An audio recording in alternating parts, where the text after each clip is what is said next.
3 invités avec nous chaque soir pour décrypter les mouvements de la planète marché. Florent Martinet est avec nous, le directeur de la gestion de Trecento Asset Management. Bonsoir Florent. Bonsoir Grégoire. Pierre-Alexis Dumont nous accompagne également, directeur des investissements de Sycomore Asset Management. Bonsoir Pierre-Alexis. Bonsoir Grégoire. Et Aymeric Didet à nos côtés. Enfin, Aymeric, bonsoir. Bonsoir Grégoire. Vous êtes directeur de la gestion de Pergame. Merci d'être là, messieurs. Ravi de vous retrouver tous les trois. Vous avez tous une bonne connaissance en profondeur du tissu des entreprises qui font les marchés boursiers. Vous êtes des stock pickers, comme on dit. Aymeric, qu'est-ce qui vous intéresse à ce stade dans la séquence de publication, de résultats et ou de chiffres d'activité qu'on a pu avoir jusqu'à présent, et dans quelle mesure les entreprises nous renseignent sur des sujets un peu plus macro, que ce soit ce qui se passe en Chine, la santé du consommateur en Europe et aux États-Unis, ou encore l'idée du cycle d'investissement, qui a été quand même un thème très porteur pour les marchés boursiers notamment. Ce qui a été assez marquant dans cette série de publications, pour le moment en tout cas, c'est que finalement la macro a bien joué son rôle dans la micro. C'est-à-dire, pour une fois, on voit que quand on est positionné sur une zone géographique dont la macroéconomie ralentit, par exemple la Chine, évidemment, les chiffres n'ont pas été bons. Quand on est aux États-Unis, on a plutôt tendance à avoir des bonnes publications, même si le taux est un tout petit peu plus faible que d'habitude, puisqu'il n'y a que 75% de surprises positives, alors que historiquement c'est plutôt 77 ou 78%. Donc on est un tout petit peu en dessous des taux de publication, de bonnes publications, mais ça reste quand même excellent. Et en Europe, toujours aussi mitigé, on voit bien que l'Europe est dans une situation assez morose et est toujours engluée quelque part dans cette absence de croissance forte, à l'exception évidemment de quelques valeurs. Et c'est ça qui en fait l'intérêt, c'est qu'aujourd'hui on retrouve un petit peu plus d'intérêt dans le stock picking parce que on a des valeurs qui se distinguent. On l'a vu avec SAP par exemple en Allemagne, on a vu l'opposé avec la confirmation malheureusement que le luxe était à la traîne en France particulièrement. Et tout ça, ça donne un peu plus d'intérêt pour l'investisseur pour aller chercher finalement les histoires, les belles histoires sur lesquelles on pense qu'il y a une tendance qui va perdurer ou des retournements qui peuvent exister. C'est toujours un moment important quand même, ces trimestres de publication. Ça anime les marchés. Et c'est intéressant d'ailleurs parce qu'on regarde les indices boursiers, mais les techniciens vous diraient que les indices boursiers sont assez neutres au final. Alors qu'en revanche, chaque journée de publication apporte son lot de mouvements à la hausse ou à la baisse, parfois très marqués, sur des valeurs spécifiques. Tout à fait. Il y a beaucoup d'arguments pour investir sur les indices, mais il y en a autant pour ne pas investir sur les indices. Aujourd'hui, quand on regarde le S&P 500, aujourd'hui il est à plus 20 par exemple, et on a 125 valeurs qui perdent de l'argent sur 500. Et finalement la performance est faite par quelques valeurs. Bon, le quart de la performance, il y a les 3 quarts qui peuvent être faits aussi par d'autres valeurs, donc ça apporte de l'intérêt toujours pour le stock picking, ça c'est sûr, mais c'est vrai qu'aujourd'hui quand on regarde les indices, la volatilité est faible finalement sur les indices. On a eu peu d'accidents cette année, peu de volatilité, d'épisodes de volatilité. Donc pour l'investisseur qui cherche finalement un rendement sans trop de prise de risque et ne voulant pas faire un petit peu l'extra mile, de faire mieux que l'indice, finalement c'est une solution qui existe aussi et qu'il ne faut pas attaquer en frontal aujourd'hui quand on voit nos clients. Pierre-Alexis, c'est quoi les surprises là, de cette première partie de saison de publication pour vous, quand vous regardez, alors, que ce soit des secteurs de consommation, des secteurs industriels ou autres, ou est-ce que vous avez trouvé qu'il y avait des surprises peut-être Alors, je pense qu'on s'inscrit un peu dans la même dynamique que le dernier trimestre. C'est-à-dire que ce n'est pas du tout une saison de publication qui va inverser à la fois la dynamique de faible croissance qu'on a en Europe, qui va entraîner qu'on va peu à peu arriver quasiment à 0% de croissance en 2024. On s'y dirige à... Sur les bénéfices, c'est ça. Le 4e trimestre, c'est à peu près ce qu'on attend, c'est ça. Grosso modo, on va finir l'année autour de 0, quoi. Aujourd'hui, les prévisions voient plus 1,8, mais comme on perd à peu près 2% par trimestre, on devrait arriver autour de 0. On commençait à plus 10 et on va finir à 0. Ça, je vous rappelle, 2010-2020, on a fait 0% de croissance pendant 3 ou 4 ans de suite. Donc là-dessus, il n'y a pas d'inversion. Par contre, en effet, donc c'est relativement calme. La surface de l'eau est plane. Par contre, en dessous, il y a une chasse de thon. C'est-à-dire que c'est très... Ça secoue, ça remue, quoi. les publications d'ASML, voilà. Donc il y a des surprises quand même à tous les points de vue, que ce soit sur des usual suspects qui ont eu tendance historiquement à avoir des publications un petit peu erratiques. On parle de Philips aujourd'hui, hein, c'est pas la première fois mais sur même des sociétés qui étaient les fameux granolas européens, LVMH. Sur lesquels LVMH, une des boîtes les plus suivies au monde, je veux dire, le consensus était à côté de la plaque par rapport à ce qui a été publié. Et donc derrière ça, qu'est-ce qu'il faut en retenir ? En effet, que le stock picking est clé, c'est-à-dire que on a gommé les cycles, donc on a un cycle qui est relativement faible, et donc ce qui veut dire qu'au final, les indices, ils sont suffisamment diversifiés pour que les bonnes nouvelles compensent les mauvaises nouvelles. Mais par contre, en effet, vous avez vraiment des surprises on était dans un scénario avant où c'était toujours les mêmes qui surprenaient positivement et toujours les mêmes qui surprenaient négativement. Là, on n'est plus du tout dans ce phénomène-là. On a en effet un certain nombre de sociétés et de segments qui sont en difficulté. Le luxe, c'est sectoriel. LVMH se débrouille bien, mais reste que vous avez un segment qui va moins bien. Même L'Oréal, qui était sur un segment où il avait surperformé énormément, ils sont passés de 10% de croissance en début d'année à 3,5% cette année. Donc on a vraiment un phénomène de décroissance lente. Par contre, vous avez encore soit des secteurs qui continuent à très bien résister, soit des secteurs qui commencent à rebondir, soit vous avez des histoires de stock picking. On regarde, c'est très intéressant. Il y a un phénomène un peu de winner takes all. Regardez dans le phénomène de l'automobile, où alors là c'est le retour de Renault face à Peugeot. Donc tout ça tourne et on a vraiment une capacité à être dans un environnement où il ne faut pas rester sur ses acquis. Et ces moments de renversement là que vous décrivez, oui, ils sont justifiés. C'est normal que Renault aujourd'hui fasse mieux que Stellantis, alors que Stellantis écrasait tout le monde il y a encore 6 ou 9 mois, notamment sur le plan boursier. C'est normal qu'Adidas fasse mieux que Nike aujourd'hui. C'est normal que Publicis fasse mieux que WPP aujourd'hui, etc. etc. C'est très intéressant parce que derrière ces différences, vous avez en fait des choses qui sont très différentes. C'est-à-dire que Publicis, son génie, c'est d'avoir fait du numérique aux US, Salto.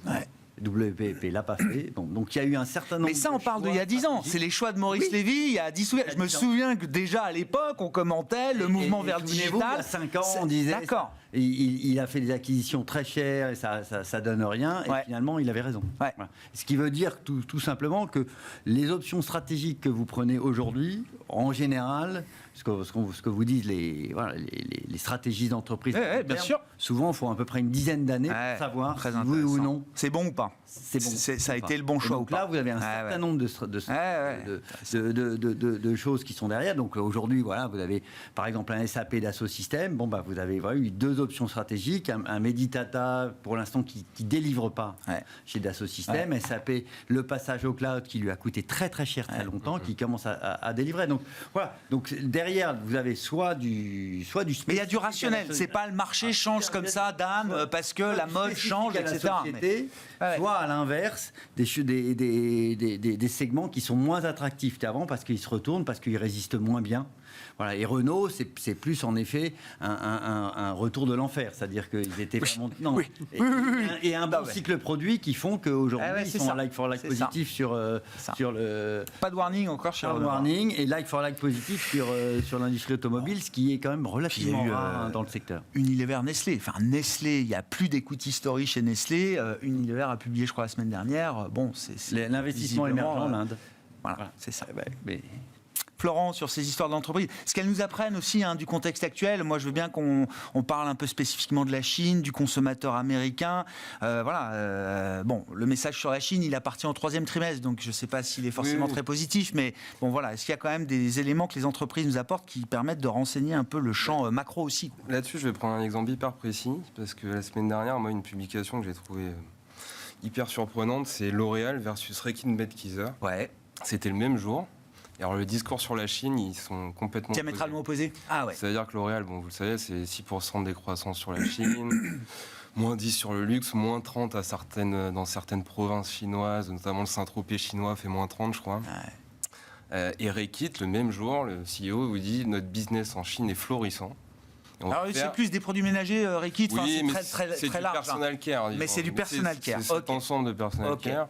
Et il dit on va faire une croissance à 2 chiffres. Le même jour, il y avait Electrolux contre Whirlpool. Il y en a une qui fait plus 15, d'autres elle fait moins 12. Donc, Aymeric l'a dit, je pense que ça s'explique par des expositions géographiques différentes, peut-être des marchés finaux différents. Mais je crois qu'en sous-jacent, il y a des politiques de prix qui sont peut-être meilleures chez certains acteurs que d'autres. Il y a des capacités à mieux toucher le consommateur final, à mieux le cibler. Il y a de l'innovation qui se fait. Je pense qu'il y a de la qualité de gestion opérationnelle également. Et je crois que l'intelligence artificielle dans tout ça n'est pas complètement étrangère. Je vais prendre l'exemple de Walmart. Alors, il faut savoir que Walmart a déposé 3000 brevets d'IA depuis 3 ans. Pour donner un ordre de comparaison, Amazon en a déposé 9000. Et Amazon, c'est une entreprise technologique. C'est son business. Chez Walmart, en fait, dans les magasins, ils ont mis des caméras qui sont capables en fait, de repérer dans les rayons les produits qui manquent. Donc les réassorts se font très très vite. Les employés ont un espèce de chat GPT à eux qui s'appelle Ask Sam, qui leur permet de trouver l'info hyper rapidement. Il y a la réalité augmentée pour les clients, c'est-à-dire qu'ils peuvent essayer leurs habits sur une tablette. Donc ils ont beaucoup moins de retours de produits clients qu'auparavant. C'est un endroit où ils passaient un temps fou, les employés de Walmart. Et puis il y a toute cette thématique d'entrepôt 2.0 avec la gestion optimisée des stocks, le tri des commandes automatisées. Et ça finit par faire la différence. Et quand je regarde face à un Target n'a pas pris ce virage aussi vite et ça se retrouve dans la bottom line. La productivité de Walmart a explosé.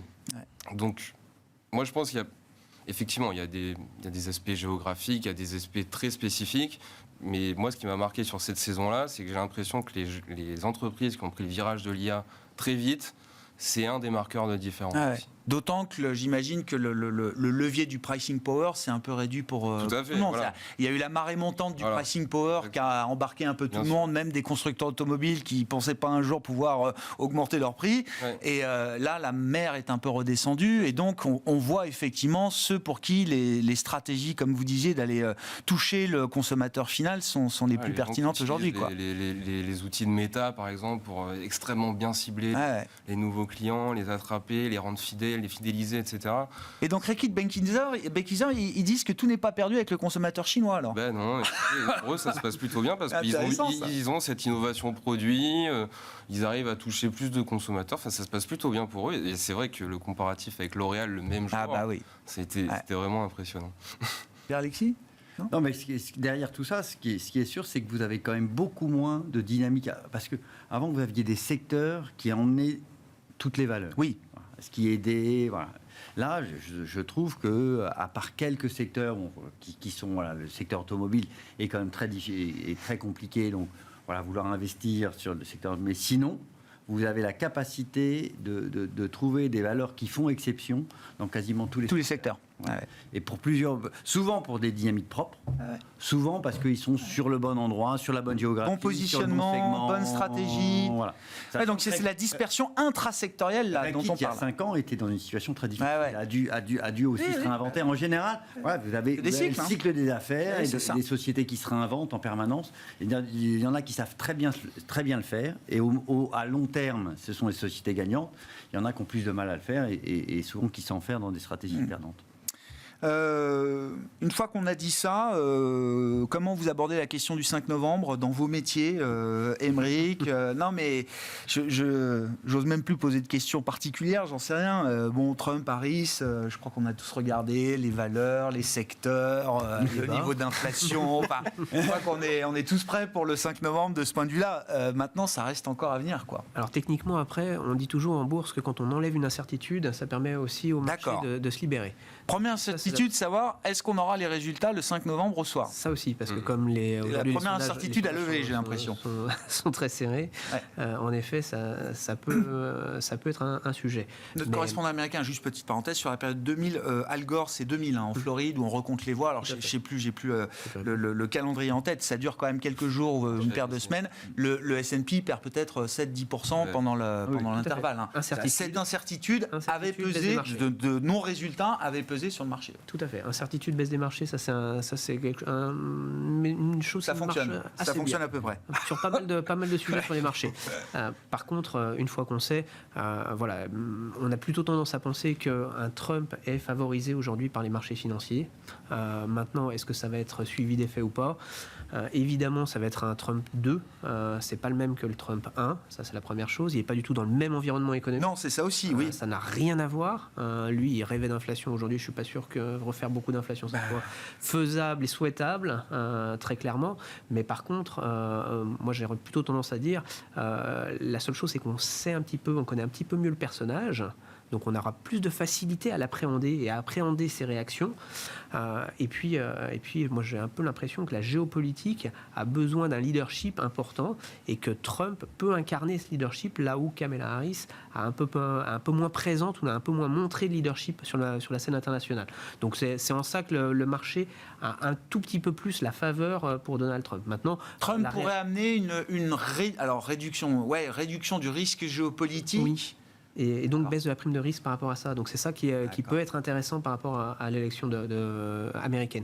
Maintenant, et on voit ça peut compter, la baisse de la prime de risque géopolitique. Là, je vois le pétrole aujourd'hui sur une non-escalade ou une spéculation d'une non-escalade supplémentaire au Moyen-Orient, c'est moins 6% sur les cours du pétrole. Tout le monde se demandait quelle était la taille de la prime de risque géopolitique. Ben voilà, on l'a. C'est pour ça, la prime de risque, vu la géopolitique qu'on a partout dans le monde, aujourd'hui, elle est assez élevée. Donc d'avoir un tout petit peu plus de charisme au niveau du gendarme historique de poids, du monde, ça peut aider les marchés. Maintenant, bien malin celui qui va pouvoir prévoir ce que va donner l'élection, premièrement, et les deux programmes des candidats sont quand même pas vraiment favorables au marché financier, parce qu'on parle de plus de taxes, soit pour les entreprises, soit pour les ménages. Donc, dans une économie qui est avec un déficit abyssal, où les Américains, ils ont... Alors, plus de taxes d'un côté ou moins de taxes de l'autre, mais en tout cas, plus de déficit à l'arrivée. Plus de déficit à l'arrivée, dans un déficit qui est juste hallucinant. Et c'est le seul pays, quand même, qui a compris que, pour le moment, le déficit est infini. La dette est infinie et qu'ils peuvent faire tout ce qu'ils veulent sans que personne ne leur dise rien. Donc pour le moment, ça les a portés, puisque le niveau de vie des Américains, il est quand même à un niveau plus élevé qu'il y a 10 ans.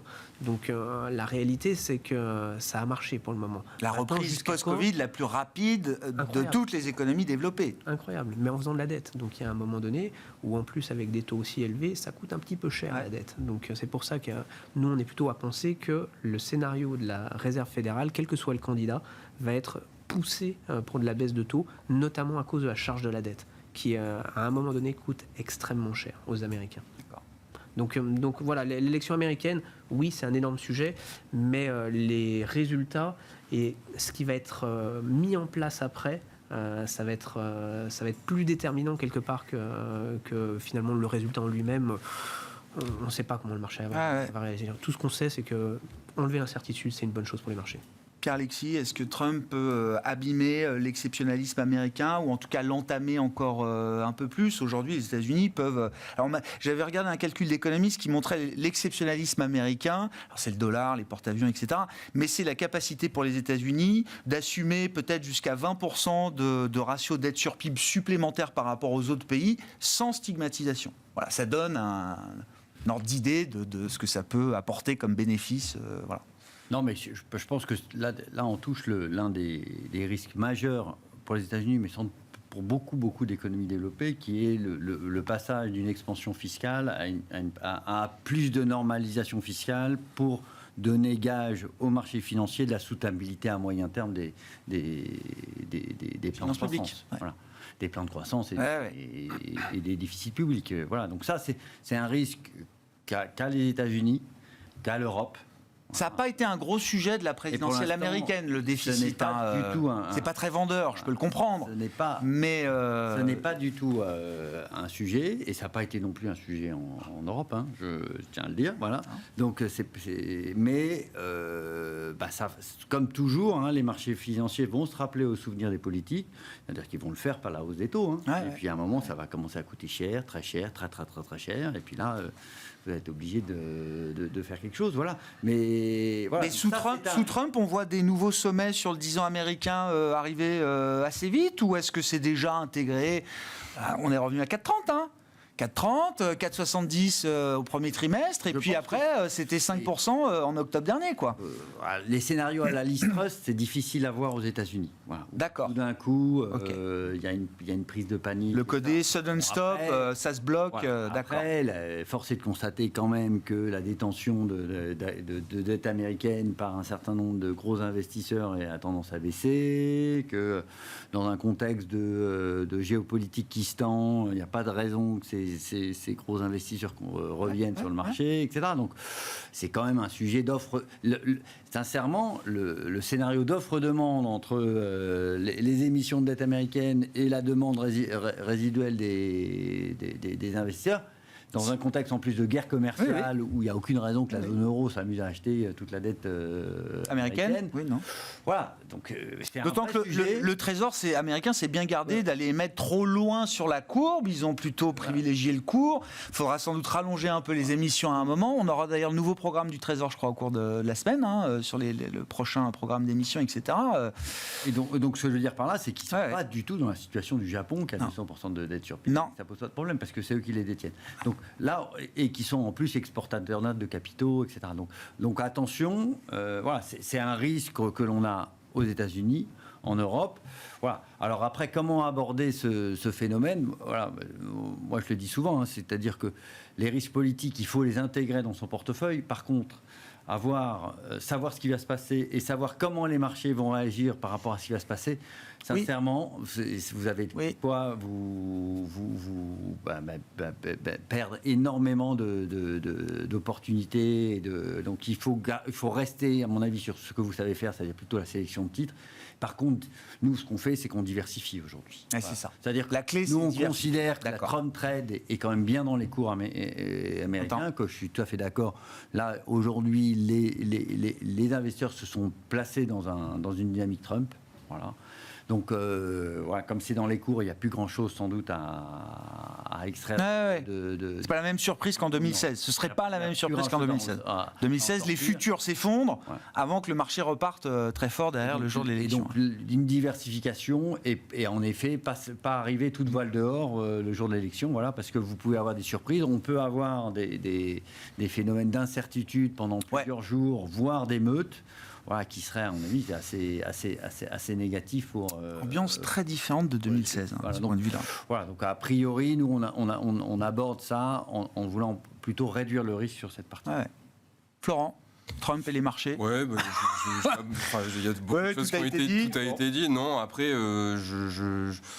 voilà, c'est une équation qui a trop d'inconnus. Est-ce qu'il y a des secteurs quand même où on se dit une politique ou une administration Trump versus une administration Harris, on sait que sur le plan sectoriel, on sait que c'est pas les mêmes histoires. Il y a l'énergie, la finance, la santé. La santé que vous connaissez bien, ça m'intéresse. Non, c'est un faux débat. Cette année, en fait, ça n'a pas été dans le débat. Oui. Ça a été complètement mis de côté du débat.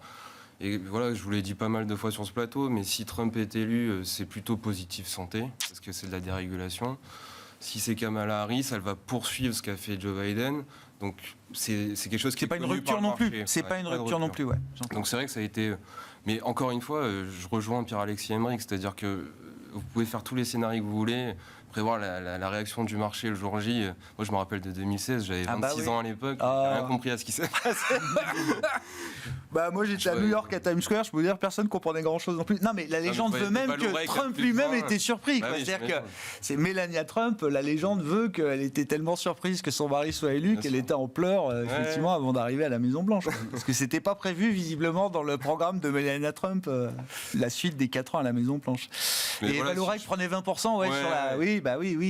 Donc non, mais après, si je prends un peu de recul sur l'économie américaine, enfin sur ces élections, et si on regarde un peu plus loin, moi je constate que, l'économie américaine, elle reste solide. Et l'histoire récente, quand même, nous a prouvé que les entreprises ont une capacité d'adaptation qui est absolument extraordinaire. Donc, quel que soit le candidat, je veux dire, des entreprises qui ont vécu le Covid, le choc des chaînes d'approvisionnement, le conflit en Ukraine, etc., mais ça veut dire, ça va swinguer un petit peu, mais elles s'adapteront. Si Trump relance le fossile, c'est pas pour ça que les GAFAM arrêteront de privilégier de l'énergie propre et l'électricité potentiellement issue du nucléaire pour alimenter leur data center. La transition, elle se fait comme ça aussi, quoi. Bah oui, les GAFAM voient après Trump. Voilà, donc voilà, à court terme, ça peut bouger. Maintenant, moi, ce que j'ai compris de Powell depuis Jackson Hole, c'est que, en fait, il a analysé ce choc inflationniste comme un choc d'offres, et il vous dit aujourd'hui, c'est terminé. Et on est sur quelqu'un qui est redevenu pro-croissance, qui privilégie son endroit de croissance plutôt que l'inflation. Donc dans ce cadre-là, c'est difficile d'être très pessimiste à moyen terme. Sur le court terme, voilà, il va y avoir un peu de mouvement. Et alors, si je pousse le bouchon un peu plus loin, si l'inflation se maintient sur ces niveaux-là, enfin même réaccélère un tout petit peu, et qu'on a quand même des baisses de taux, ça c'est home run pour les equity. Hein. C'est le scénario idéal. C'est le sweet spot. Voilà. Donc c'est assez difficile d'être très pessimiste. À court terme, oui, il y aura de la volatilité. Il faut regarder un peu plus loin que l'élection. Ici. Oui, il y a un facteur peut-être qui peut être différent des autres élections, c'est ces histoires de nomination. Oui, il risque de changer beaucoup de monde. Oui. Et donc ça, attention, voilà, c'est ce qui rajoute, à mon avis, au phénomène de volatilité. Donc un peu de questionnement sur la force des institutions américaines, sur qu'est-ce que devient la Fed post-Powell, si Powell sort. Dernière nouvelle, je crois qu'il avait dit qu'il n'avait pas forcément envie de le virer, quoi. Oui, il l'a dit. Oui, mais bon, il a dit avant qu'il voulait le virer. Oui. Le problème, c'est qu'on ne sait plus. On ne sait pas. Voilà. Donc voilà, je pense que c'est ça. Mais oui. Mais dans les administrations, important aussi. Moi, je me souviens le premier mandat, le temps qu'il avait fallu pour Trump de mettre en place à chaque fois le renouvellement des personnes à la tête des administrations, etc. Ça avait pris énormément de temps. Hein. Donc, on verra cette fois s'il est mieux préparé de ce point de vue-là. Le fameux état profond. Ben oui. Mais j'ai cru comprendre là aussi dans ses discours, mais il y a déjà quelques temps que pour le coup. Sur ce point-là, il s'était beaucoup mieux préparé qu'en 2016. Puis il y a toujours une grande incertitude sur qui aura la Chambre, qui aura le Sénat. Oui, alors ça, le Congrès, il y a pléthore de scénarios. Hein. De ce que je comprends, c'est qu'une victoire de Trump à la présidentielle, c'est quand même une probabilité supérieure d'avoir le clean sweep, c'est-à-dire vraiment la vague qui emporte également. Quand même. Ouais. Le clean sweep démocrate est très peu probable. Voilà, c'est ça. Voilà. À l'inverse, le clean sweep démocrate est très peu probable, même en cas évidemment de victoire d'Harris. Ouais. Ce qui est inquiétant, c'est que quand on regarde un peu les gérants et les allocataires d'actifs, tout le monde a un peu ce scénario de baisser les allocations juste avant l'élection, et pourtant le marché continue à monter. Ouais. Et c'est bien vu, qui est génial. C'est là où aujourd'hui on sent que le marché a envie de voir aussi un petit peu plus loin, en effet, que ces élections qui vont apporter cette volatilité. Oui, peut-être ou peut-être pas, mais en tout cas, pour le moment, on reste quand même dans un scénario global où, oui, on favorise la croissance. Les banques centrales sont en train de favoriser la croissance aux États-Unis. Et parce qu'aujourd'hui, il y a un peu un gagnant, et puis après, il y a pas mal de grands perdants à côté. On a une Europe qui est toujours très faible et qui n'arrive pas à sortir la tête de l'eau, et une Chine qui aujourd'hui était une économie alternative, quelque part forte et puissante, qui va à coups de mesurettes pour essayer de redynamiser son économie. Ils n'ont pas du tout les mêmes notions de temps que les Américains qui veulent tout dans l'instantanéité la plus totale, là où les Chinois, ils ont une génération pour faire les changements qu'ils souhaitent. Donc là, ce qui se passe en Chine, vous ne l'analysez pas comme un game changer immédiat qui redonne une place à la Chine différente, en tout cas sur le plan de l'investissement, que ce qu'elle a eu depuis quelques années, quoi. Non, malheureusement, la Chine, elle prend des mesures au fur et à mesure, parce qu'elle a le temps. Elle adresse les problèmes là où ils sont les plus importants, qui étaient tout ce qui touchait à l'immobilier, à la promotion immobilière. Ensuite, ils s'attaqueront à la suite. Ils ont commencé par la base. Ils ont repris en main leur population. Ça a été post-Covid. Ils ont enfermé, ils les ont pressurisés, et ils ont repris en main, ils leur ont enlevé les jeux vidéo, ils leur ont enlevé beaucoup de choses, beaucoup de liberté quelque part, et du libéralisme dans lequel ils avaient été depuis plus de 20 ans, où c'était open bar, toutes les marques, et maintenant c'est une honte de consommer des grandes marques maintenant quasiment pour certains en Chine. Donc c'est ce que nous expliquent en tout cas certaines sociétés du luxe. Donc c'est pour ça qu'aujourd'hui la Chine, elle reprend brique après brique, mais avec une échelle de temps qui est très différente de celle des Américains. Donc vous dites qu'il ne faut pas attendre des résultats, même sur les comptes d'entreprises exposés à la Chine. Même si c'est sûrement en plus la bonne stratégie, parce que c'est celle qui permet de remettre des bases saines avec... Ils ont les moyens. Ils ont aujourd'hui tous les moyens qu'ils veulent pour prendre des plans de relance. Mais s'ils ne le font pas, c'est qu'il y a une raison, et c'est que justement, ils veulent repartir sur quelque chose de sain. Et clairement, avec le temps, normalement, si on voit que tout le reste est surendetté et à un moment donné, la dette devient insoutenable dans les pays développés que sont principalement les États-Unis ou l'Europe, eux, ils auront peut-être... c'est là où ils seront peut-être les gagnants de demain. Donc, en avoir toujours un petit peu, parce qu'ils peuvent tout faire à tout moment. Ça, c'est très clair. Ouais, mais je crois ils ont les moyens de tout faire. Depuis fin septembre, effectivement, il y a eu un effet surprise majeur quand même dans le spectre, l'ampleur, la profondeur des annonces. Parce que ça y est, on repart dans une trajectoire qui est très différente. Là, on était dans une trajectoire qui était restrictive. Et là, on repart dans une trajectoire constructive. Donc, c'est vraiment deux choses très différentes. C'est pour ça qu'aujourd'hui, on remet un peu d'Asie et de Chine dans les comptes. Donc voilà, c'est un petit peu les changements qu'on peut avoir. On parlait de diversification tout à l'heure. Il y a une porte de diversification qui s'ouvre à nouveau pour des investisseurs. Florent, sur la Chine, qu'est-ce que vous en retirez à ce stade ? J'abonde dans le sens d'Aymeric. Alors moi, j'ai quand même une dissonance cognitive sur la Chine, c'est-à-dire qu'effectivement, les fondamentaux... Quand je fais une analyse fondamentale et qualitative, ça reste quand même assez compliqué. Je pense que le plan de relance, il était clairement nécessaire. Est-ce qu'il sera suffisant ? J'en ai aucune idée. On est dans un contexte où l'économie est beaucoup plus manufacturière qu'avant, donc à relancer, c'est plus difficile. Les grandes tendances, la démographie, les barrières douanières, les relocalisations, ça, c'est pas un plan de relance qui va changer tout ça. Maintenant, quand j'analyse les choses d'un point de vue plus... comportemental, technique. J'ai des très bons signaux, notamment sur le Hang Seng, l'indice tech chinois, où en fait la participation de cet indice-là n'a pas cessé d'augmenter depuis des mois. Il y a des entreprises qui surperformaient non seulement leur indice local, mais aussi les indices mondiaux des semaines avant, en fait, avant les annonces. Relance. Et force est de constater que le mouvement, il a été très impulsif et il s'est fait dans un scepticisme qui est absolument massif et qui continue de perdurer quand même, j'ai l'impression. Donc là, j'ai un peu tous les ingrédients pour avoir un indice qui, à minima, se stabilise, voire se fait un retournement aussi. Voilà, donc je suis assez d'accord avec l'approche. Et donc c'est une carte de diversification. Alors pour ceux qui veulent, c'est toujours pareil. Si le client vous dit je veux pas de Chine, c'est pas la peine d'insister. Je suis d'accord avec l'approche d'Aymeric, c'est-à-dire qu'il faut commencer à remettre un petit peu. Maintenant, je pense pas que ça soit le bon play de jouer des acteurs européens ou américains exposés à la Chine. On le voit ce matin avec les résultats de Philips. Là, je veux dire, ils ont blâmé la Chine pendant tout le call. Ça n'empêche pas le titre de perdre entre 15 et 20%. En revanche, je pense que les acteurs qui sont plus locaux... Donc, quitte à faire de la Chine, autant le faire avec les acteurs chinois. Voilà. De toute façon, il y a une volonté du gouvernement chinois de consommer local. Alibaba est un exemple où, au-delà des thématiques de cloud et de fintech, on peut jouer cet e-commerce chinois qui est très local. Et il faut savoir qu'Alibaba, ça valait $300 sur l'ADR il y a 3 ans et ça vaut 95, malgré un rebond énorme. Donc ça a été divisé par plus de 3. C'est un free cash flow yield, un rendement de trésorerie énorme. Et puis ça a une valorisation, ça se paye 10 fois le BPA, quoi. Donc moi j'en avais avant, donc j'ai souffert avant.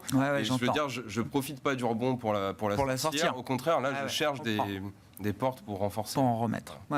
Sur la Chine, qu'est-ce que ça peut apporter à la big picture un peu globale macro, selon vous, cher Alexis ? Je crois que c'est assez en résonance avec ce qu'on a dit, c'est-à-dire attention, top-down, bottom-up.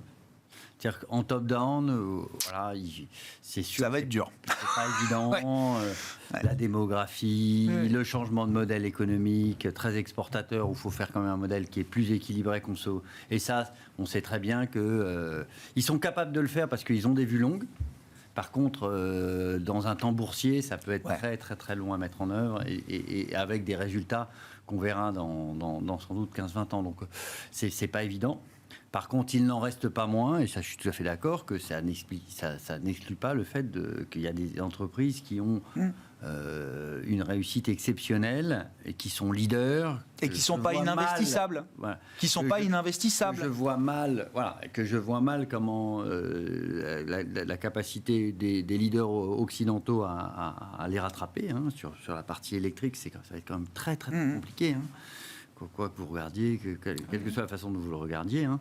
Donc, et vous avez la même chose sur la partie fintech, e-commerce. Donc il y a vraiment des segments où il est bon d'investir. Et le gros avantage que vous avez sur la bourse, c'est que si malheureusement il se passe des chocs géopolitiques qui font que ça devient moins investissable, vous pouvez vendre. Voilà. Ouais. Contrairement à quelqu'un qui fait un investissement direct en Chine. J'entends. Où là, j'entends. Donc je pense que c'est intéressant en carte de diversification. Voilà, de façon évidemment mesurée et autre, hein, parce qu'il y a évidemment derrière un risque géopolitique qui là est présent et va rester présent et sans doute va malheureusement avoir tendance à monter. Mais par contre, voilà, c'est intéressant parce que vous avez vraiment des know-how en Chine qui sont voilà, extrêmement attractifs et sur lesquels ils ont encore un boulevard. Ouais. À propos, parlons de tech, mais de tech US, puisque ça va être la semaine de la tech US, là. Pour venir valider les derniers sommets du Nasdaq, c'est ça, Aymeric ? En théorie, oui. Hein. Toujours difficile d'être inquiet pour les résultats de Microsoft, mais bon, Microsoft, c'est jamais. Pour le moment, ça a été quand même une histoire sans faille, depuis quelques années en tout cas, parce que c'est une société qui s'est réinventée. Alphabet, grosse publication, parce qu'Alphabet fait quand même l'objet de pas mal de controverses aujourd'hui et pas mal d'histoires autour de la justice américaine et européenne. Ouais. Mais pour le coup, très bonne activité sur aujourd'hui le cloud notamment. Donc là aussi, ça devrait quand même être plutôt positif. On a en tout cas tous les signes pour avoir un Nasdaq qui poursuit sa hausse. Donc c'est pour ça que tout à l'heure on parlait de vendre. C'est peut-être justement le dernier petit run qui va nous permettre cette semaine de pouvoir faire les allègements dans les comptes. Parce que, encore une fois, on a vu des ServiceNow qui ont publié, c'était très bon. Ouais. Toute cette activité du cloud, toutes ces activités de l'intelligence artificielle, elle nous montre quand même qu'il y a de la demande, que la demande est très forte. On parlait tout à l'heure sur Walmart. Ils utilisent évidemment aujourd'hui ça, c'est un argument.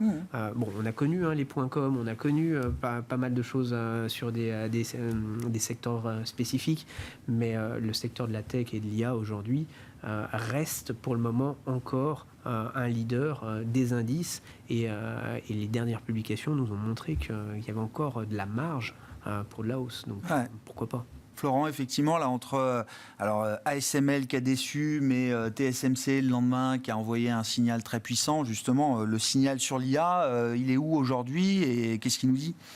ASML, justement, c'était marrant d'écouter le CEO d'ASML parce qu'il dit, il a dit, sans l'IA, le marché des semi-conducteurs serait triste. Donc en fait, c'est là où ça a pêché sur ASML, c'est pas sur l'IA, c'est sur la partie industrie, la partie automobile.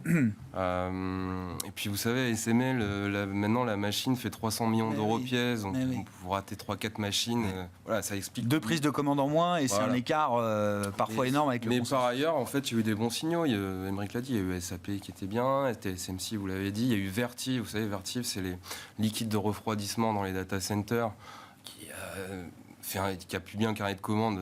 Donc pour l'infrastructure IA, on est encore dans une demande alors je pense que puissante.